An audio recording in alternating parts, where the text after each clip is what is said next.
Aujourd'hui, je reviens à un domaine que j'apprécie particulièrement, qui est le domaine Roussé-Péraguet, qui est un domaine qui se situe sur l'appellation Sauternes, qui n'a pas droit à l'appellation pour des raisons que j'ai déjà détaillées dans une autre vidéo si vous voulez aller regarder, mais qui y est tenu d'être dans une appellation vin de France. Alain Dejean est le viticulteur, qui est un viticulteur assez extraordinaire, plutôt favorable à l'élevage très long, et sa cave est une vraie caverne d'Alibaba.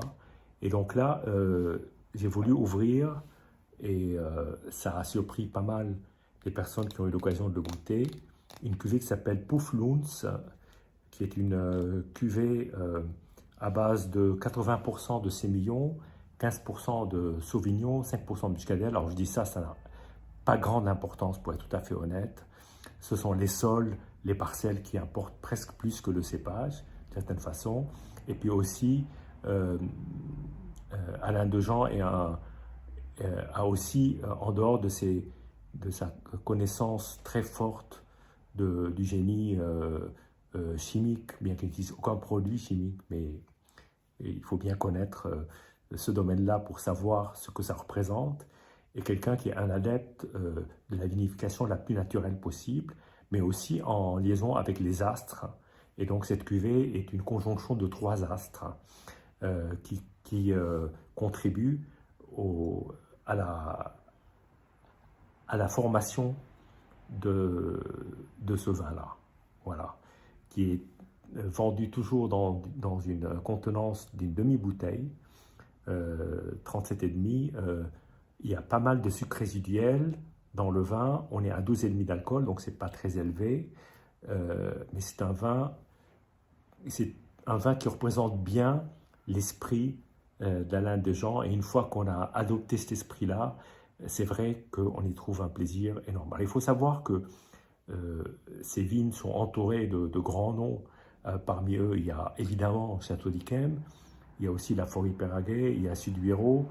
Donc on est face à des grands domaines, très grands domaines de l'appellation Sauternes. Et Alain Dejean, c'est un tout petit domaine avec quelques parcelles. Au total, ça fait 10 hectares par rapport à des grands domaines qui font quelques dizaines d'hectares. Donc c'est quand même un tout petit domaine. En plus, les parcelles sont sur plusieurs endroits. Certains jouxtent d'ailleurs tout simplement certaines vignes du Château d'Yquem.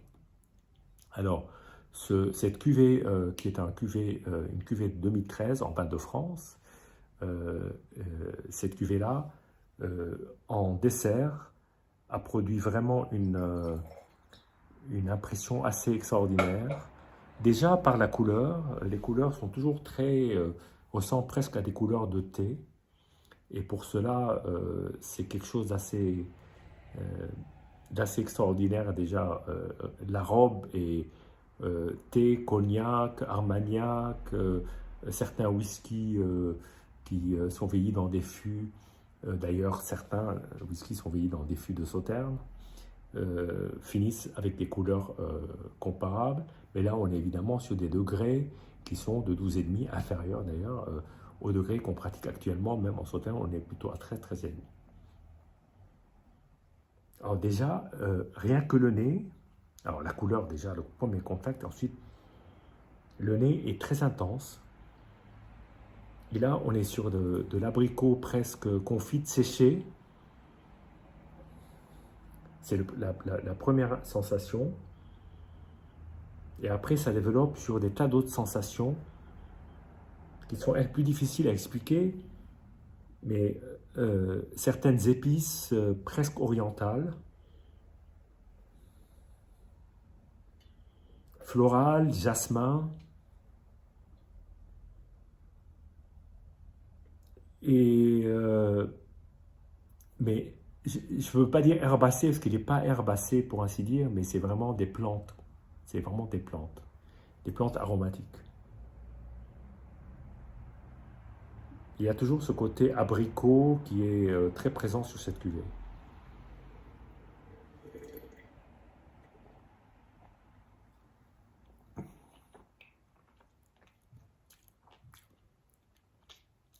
L'attaque est d'une grande onctuosité, un côté presque crémeux. Et pour aller jusqu'au bout là, parce que je vais en parler tout de suite, la longueur en bouche est absolument impressionnante. Et il y a une matière aromatique qui peut laisser penser à des petits grains de muscat cueillis à très grande maturité, Alain Dejean étant le viticulteur dans le coin qui commence à vendanger quand tous les autres ont déjà fini. Et pour ceux qui connaissent le principe de la pourriture noble, qui est évidemment la base des vins de Sauternes, cela veut dire prendre quand même un risque assez important, parce que la pourriture noble peut se transformer en pourriture dramatique, et puis l'intérieur du raisin peut se trouver très affecté. Donc il faut d'abord un très grand soin dans les vignes, pratiquement de tous les instants, et ensuite une vigilance extrême pour s'assurer que le raisin reste sain, et surtout quand derrière on ne souffre pas, il faut un raisin d'une propreté impeccable, parce que le moindre petit caillou, je dirais, dans la chaussette va faire que le raisin va tourner, et du coup le fruit du raisin va pas bien fermenter et donner des saveurs qui ne sont pas agréables. Là, on est dans un régal, mais vraiment un régal à la fois de puissance, de suavité, de douceur, d'onctuosité, surtout de ce côté crémeux qui est unique chez lui, qu'on a du mal à trouver dans les autres vins du coin, si je puis dire.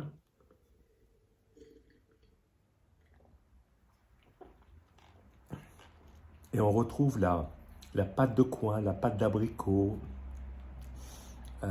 avec des herbes aromatiques. C'est un vin à la fois puissant, mais à la fois réconfortant, et superbement crémeux et agréable en bouche. Voilà. Je vous dis santé, puis à bientôt.